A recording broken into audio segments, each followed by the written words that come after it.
हाय दोस्तों, चलिए देखते हैं इसको।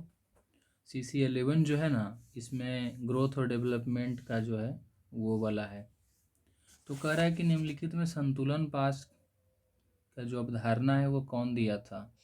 तो नेल्सन दिया था। हेरोड मॉडल में वांछित वृद्धि था ना, यहाँ पे 3 तरह का था। नेचुरल ग्रोथ था, वारंटेड ग्रोथ था, ठीक है, रिक्वायर्ड ग्रोथ था, ठीक है।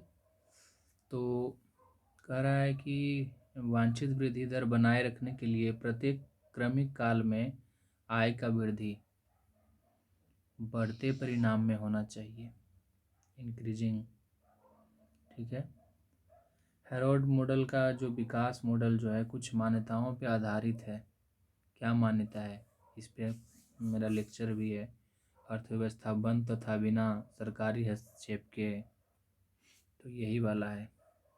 और इसमें से क्योंकि मल्टीपल करेक्ट अर्थव्यवस्था में प्रौद्योगिकी उन्नति होती है तो पूंजी गहन या श्रम गहन हो सकती है।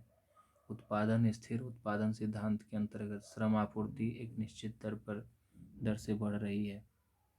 तो इसका जो है 1, 2 एंड 3, ये भी है, ये भी है, ये भी है, और बढ़ रही है ये आपूर्ति, ये नहीं बताया जा रहा है। लेबर फिक्स माना है। आर्थिक विकास प्रक्रिया में स्वर्ण युग का विचार किसने प्रस्तुत किया था। तो जॉन रॉबिन्सन ने, गोल्डन एज। असंतुलित विकास मतलब बैलेंस और अनबैलेंस ग्रोथ, ठीक है। डेवलपमेंट यहाँ पे बात हो रहा है, विकास की रणनीति का परामर्श कौन दिया था। तो एओ हर्समैन ने। आर्थिक विकास का सबसे सही मानक क्या है, वास्तविक राष्ट्रीय आय की वृद्धि या वास्तविक प्रति व्यक्ति आय की वृद्धि, अर्थव्यवस्था के अनुसंरचनात्मक या क्या वास्तविक उपभोग की वृद्धि दर क्या होगा। तो ये अर्थव्यवस्था में अनुकूल अब प्रति व्यक्ति आय मान लीजिए बढ़ गया लेकिन महंगाई ज़्यादा है, तब तो नहीं ना कह सकते हैं। इसलिए अर्थव्यवस्था में अनुकूल संरचनात्मक परिवर्तनों के साथ वास्तविक प्रति व्यक्ति आय में वृद्धि। अगर इन्फ्लेशन ज़्यादा है तो उस रेट में अगर वृद्धि हुआ है तब कहेंगे कि चलिए। हेरोड मॉडल में जब G=GW= क्या है, GN हो जाए, वारंटेड, नेचुरल और एक्चुअल ग्रोथ तीनों अगर बराबर हो जाए तब क्या बोलेंगे कि अस्फीति होता है या अपस्फीति होता है या श्रम के पूर्ण रोजगार की स्थिति नहीं होगी। क्या होगा इसका आंसर, अस्फीति। प्रच्छन्न बेरोजगारी की अवधारणा की प्रामाणिकता को संदिग्ध बताया है कौन, सुल्ज ने। तो इसका केवल यही सही है। सामाजिक द्वैत का सिद्धांत प्रस्तुत किया है कौन, J.H. बोके ने, ठीक है। निम्नलिखित में कौन मानवीय विकास सूचकांक का तत्व नहीं है, ह्यूमन डेवलपमेंट इंडेक्स का। तो लाइफ एक्सपेक्टेंसी, एजुकेशन, प्रति व्यक्ति या निर्धनता रेखा से नीचे लोगों की संख्या। तो आपका 10 का जो क्या हो जाएगा, डी, ये नहीं है। जनसांख्यिकीय संक्रमण सिद्धांत में निम्नलिखित चरण क्या है। ये क्या था, डेमोग्राफिक ट्रांजिशन, ठीक है। तो यहाँ पे तो पूरा हिंदी दिया हुआ है, पूरा जम करके उसमें हम बताए हैं ग्राफ दे करके कि कैसे कैसे बढ़ता है, उसका कौन कौन सा स्टेज होता है इंडियन इकोनॉमी में, ठीक है। तो क्या है यहाँ पे कि 11 का जो आंसर होगा 2, 1 और 3, मतलब सारा। और चरण पूछ रहा है मतलब ऑर्डर क्या होगा। तो ऑर्डर जो होगा वो पहले क्या है, पहले 2 आ रहा है, उसके बाद 1 आ रहा है। पहले ऊंची दर और मृत्यु दोनों अधिक होगा, जिसके कारण लगभग मोटा मोटी सेम होगा। फिर क्या होगा, जन्म दर तो ऊंचा होगा लेकिन मृत्यु दर कम होगा, तो जनसंख्या विस्फोट होगा। और उसी तरह से कर भी चेंज करेगा, कर्वेचर जो होगा ग्राफ का वो चेंज करेगा। यदि अर्थव्यवस्था अपनी आय का 20% निवेश कर रही है और उत्पाद 1/4 हो रहा है, तो जनसंख्या प्रतिवर्ष से बढ़ रही हो तो अर्थव्यवस्था में सामान्य वृद्धि दर क्या होगी? 12 का ए। ठीक है।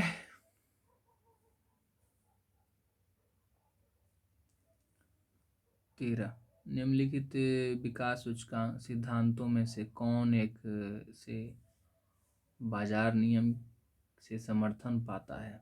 कौन, किसका सिद्धांत? हिट्समैन का सिद्धांत जो है वो। ठीक है।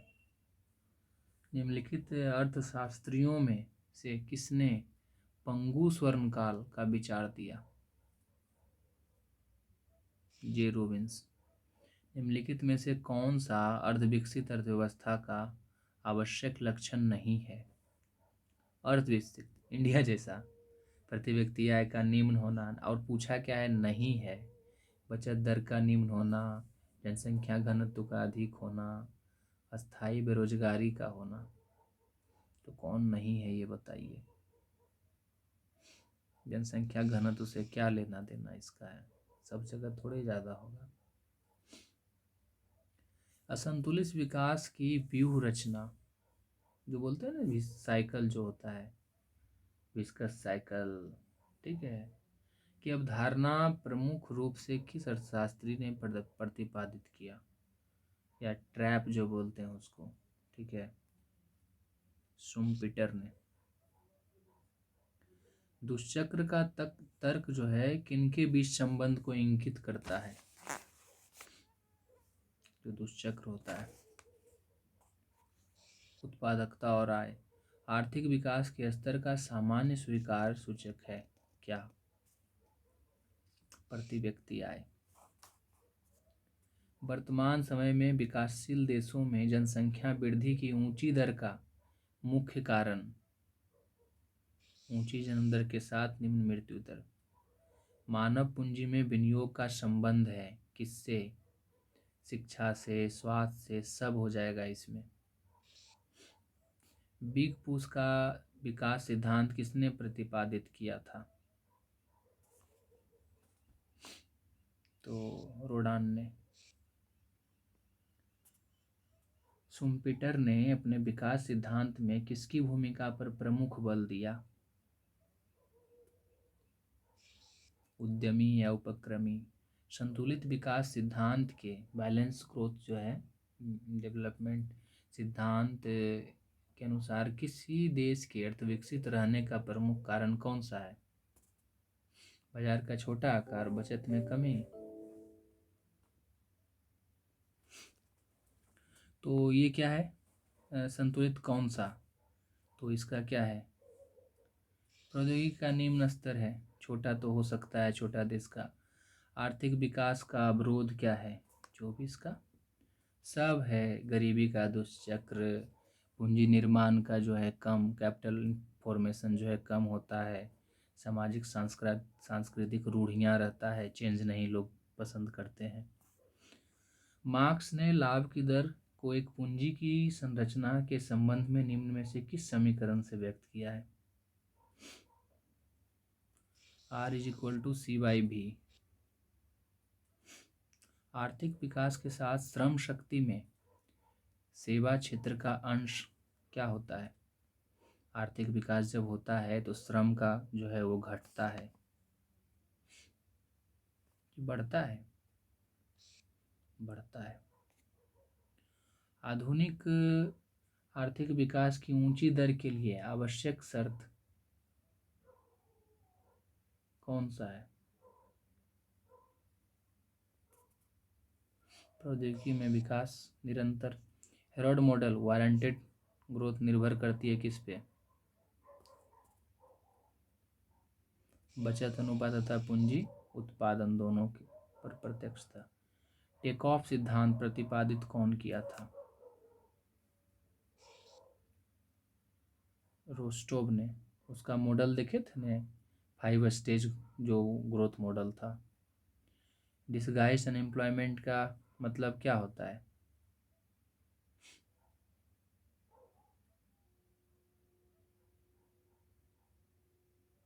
लगे रहते हैं, जब ज़रूरत नहीं भी रहता है तब भी। जब कार्य में लगे व्यक्तियों की संख्या घटाने पर भी उत्पादन में कमी नहीं हो, यानी ज़्यादा लोग लगे हुए थे। एशियन ड्रामा के रचयिता कौन है? मिडल जो है। शुम्पीटर के अनुसार क्या पूंजीवाद की सफलता की उसके विनाश का कारण है? द्वैत अर्थव्यवस्था का मॉडल कौन दिया था? W. A. लेविस ने। 34 डी। हाँ, पूंजी उत्पाद अनुपात के बारे में निम्नलिखित कथनों में कौन सा सही नहीं है? तो यह उत्पादन की तकनीक पर निर्भर करता है, सही बात है। यह पूंजी के उपयोग की गणना में पूंजी की मार्जिनल उत्पादकता के बराबर होता है, ये नहीं है। मार्क्स ने वस्तुओं के मूल्य का विभाजन इस प्रकार किया है, क्या किया है? स्थिर पूंजी प्लस परिवर्तनशील पूंजी प्लस अतिरेक मूल्य। अल्प विकसित देश विश्व की गंदी बस्तियां हैं, यह मत किसने प्रस्तुत किया था? प्रोफेसर कैन क्रॉस ने। गरीबी के कुचक्र की व्याख्या। मांग एवं पूर्ति पक्ष, ये वाला। 38 के लेवी सिद्धांत के अनुसार क्या पूंजीवादी जो है क्षेत्र में जीवन निर्वाह की तुलना में प्रति व्यक्ति आय कम होता है? पूंजीवादी क्षेत्र में जीवन निर्वाह क्षेत्र की तुलना में प्रति व्यक्ति आय कम होता है। निम्नलिखित में से कौन सा समीकरण एच.डी. सिग्नर के द्वारा दिया गया है? D minus S P, D is equal to S P minus R. उत्पादन पूंजी उत्पादन अनुपात कैपिटल आउटपुट रेशियो का आशय क्या है? पूंजी की वो इकाइयाँ जो उत्पादन की इकाई उत्पन्न करने के लिए आवश्यक होती है। यदि एस बाई भी इज इक्वल टू शोषण की दर तथा सी बाई भी पूंजी की संरचना, तब मार्क्स के अनुसार लाभ की दर क्या होगा? तो ये R is equal to S by भी प्लस 1, तो ये, और फाइनली क्या होगा? ये कटेगा। फाइनली जो है देखे थे मार्क्स का चूँकि, तो क्या होगा?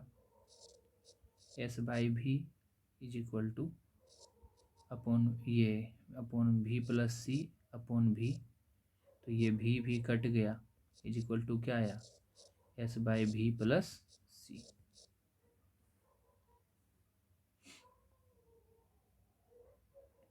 यदि जी वास्तविक वृद्धि एक्चुअल ग्रोथ, ये वारंटेड ग्रोथ आवश्यक वृद्धि, और जीएन प्राकृतिक वृद्धि जो पॉपुलेशन के साथ बढ़ता है, तब विकास के लिए कौन सा दशा जरूरी है? जब तीनों क्या हो जाए? बराबर हो जाए। इक्विलिब्रियम पे तीनों बराबर, G is equal to G W. वहाँ पे डोमर के विकास मॉडल के लिए कौन सा कथन सही है? आय की वृद्धि, औसत बचत और पूंजी, saving upon capital. John Robinson के अनुसार डेल एन अपॉन एन पूंजी संचयन और डेल के अपॉन अधिक होती दर इससे अधिक होती है, तो क्या होता है? अर्थव्यवस्था में बेरोजगारी का आकार घटता है या बढ़ता है? बढ़ता है। पॉपुलेशन का चेंज बढ़ रहा है।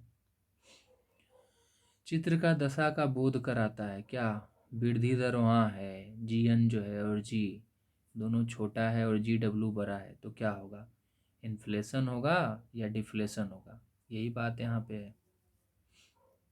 तो क्या होगा? गतिहीनता होगा, मतलब डिफ्लेशन।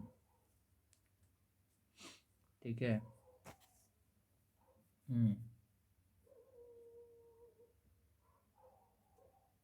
45।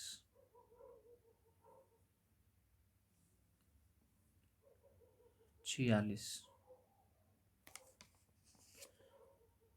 ICOR वर्तमान पूंजी उत्पाद अनुपात क्या है?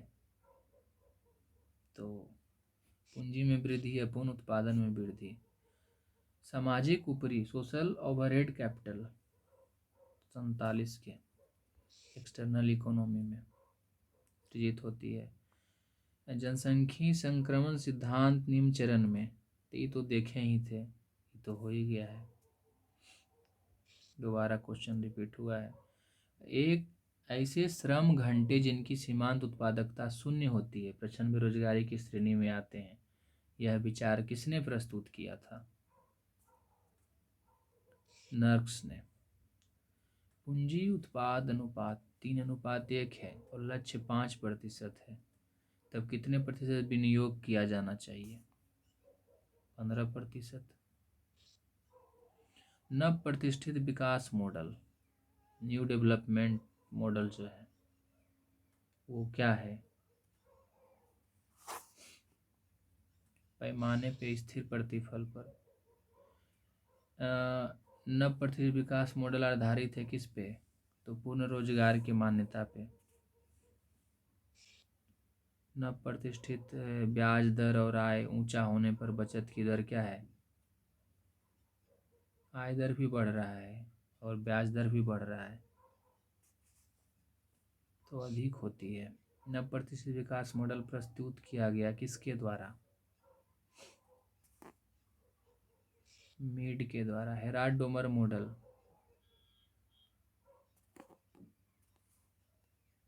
किन्सवादी का प्रायोगिक विस्तार है, उसी का एक्सटेंशन है। हेराल्ड डोमर मॉडल का सिद्धांत किसके लिए? अल्पकालिक है या दीर्घकालिक है? दीर्घकालीन है। हेराल्ड डोमर मॉडल प्रस्तुत करता है क्या? प्रतिष्ठित एवं किन्स विचारधाराओं का समन्वय, क्लासिकल और किन्सियन दोनों का समन्वय, मिक्स। हेराल्ड की मान्यता अनुसार पूंजी गुणांक कैपिटल मल्टीप्लायर क्या होता है? स्थिर रहता है। हेराल्ड का सिद्धांत आधारित है किस पे? तो अभी ही देखे हैं ना कि गुणक और त्वरण दोनों पे है। हेराल्ड के अनुसार वास्तविक वृद्धि दर जी की दशा, वास्तविक बचत और वास्तविक निवेश के बराबर होते हैं। जीएन पर क्या होता है? पूर्ण रोजगार होता है। पूर्ण रोजगार संतुलन दशा में सी होता है, इक्विलिब्रियम में।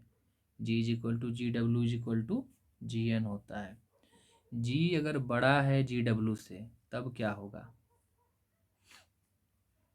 तब स्फीति होगा, ठीक है, इन्फ्लेशन होगा।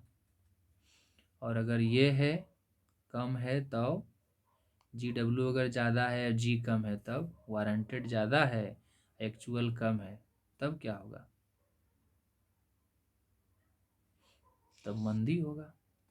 जी डब्ल्यू अगर जी एन से ज़्यादा है तब, नेचुरल से ज़्यादा है वारंटेड, तब क्या होगा? गतिहीनता होगा। हेराल्ड के अनुसार विकास की दर क्या है? बचत दर अपन पूंजी उत्पाद अनुपात।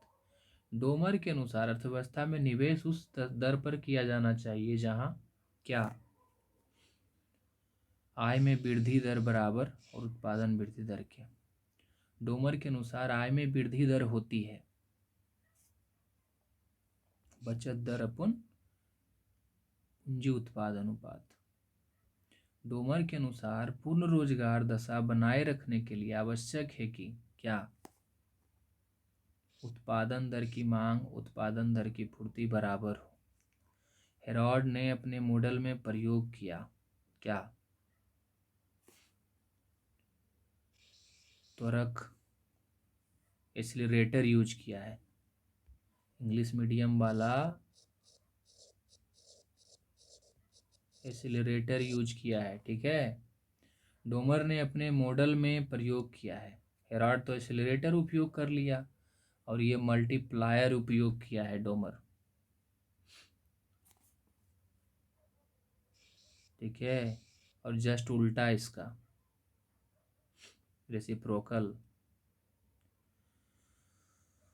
प्रतिष्ठित मतलब क्लासिकल जो व्यू है, विचारधारा है, के अनुसार लाभ की प्रवृत्ति सदैव होती है क्या? घटने की। रिकार्डो के विकास मॉडल में सबसे महत्वपूर्ण क्षेत्र कौन सा है? कृषि का। सामाजिक परिवर्तन आर्थिक संघर्षों का परिणाम है, ये कौन बोला था? कार्ल मार्क्स ने। प्रतिष्ठित विकास मॉडल में विकास के कारण उत्पन्न बेरोजगारी होती है, अल्पकालीन। एडम स्मिथ के अनुसार स्टेशनरी स्टेज आर्थिक विकास की क्या है? अंतिम चरण में होगा हो 76 के। सही बात। रिकार्डो के अनुसार पूंजी संचयन संचय में वृद्धि के लिए अधिक किया जाना चाहिए क्या? पूंजीपति का लाभ, प्रॉफिट होगा तब न होगा। मार्क्स के अनुसार लाभ निर्भर करता है किस पे? दोनों पे। पूंजी की संरचना पे भी, शोषण के दर पे भी। शुम्पीटर के अनुसार पूंजीवादी विकास का चक्रीय प्रक्रिया, साइक्लिकल जो होता है प्रोसेस, किन किन की कितनी अवस्थाओं अथवा लहरों का उल्लेख किया है? 4। नव प्रवर्तन आर्थिक विकास के लिए आवश्यक है, यह विचार किसने दिया? शुम्पीटर ने। मीड द्वारा प्रतिपादित विकास मॉडल में विकास वास्तविक सूचक है किसका? प्रति व्यक्ति वास्तविक आय वृद्धि का। मार्क्स के अनुसार आर्थिक विकास की अवस्थाओं के क्रम में समाजवाद की पूर्ववर्ती एवं परावर्ती अवस्थाएं क्रमशः है क्या? साम्राज्यवाद, साम्यवाद। निम्नलिखित के प्रति नव प्रतिष्ठित अर्थशास्त्रियों का दृष्टिकोण आशावादी था, ऑप्टिमिस्टिक। वैज्ञानिक समाजवाद का संबंध, वैज्ञानिक समाजवाद का संबंध है किससे? कार्ल मार्क्स से। हेराल्ड डोमर और जेम्किंस मॉडल का क्या है? एक्सटेंशन है ना, विस्तार है। ठीक है, तो क्या हो जाएगा? प्रावैगिक विस्तार। जेम्किंस की विचारधारा किस देश के आर्थिक विकास से संबंधित है? विकसित किंतु पूंजीवादी। जी वास्तविक वृद्धि दर, जी डब्ल्यू आवश्यक वृद्धि दर, जी एन ए। तब सतत विकास के लिए क्या चाहिए? सतत विकास के लिए यही चाहिए कि G is equal to G W.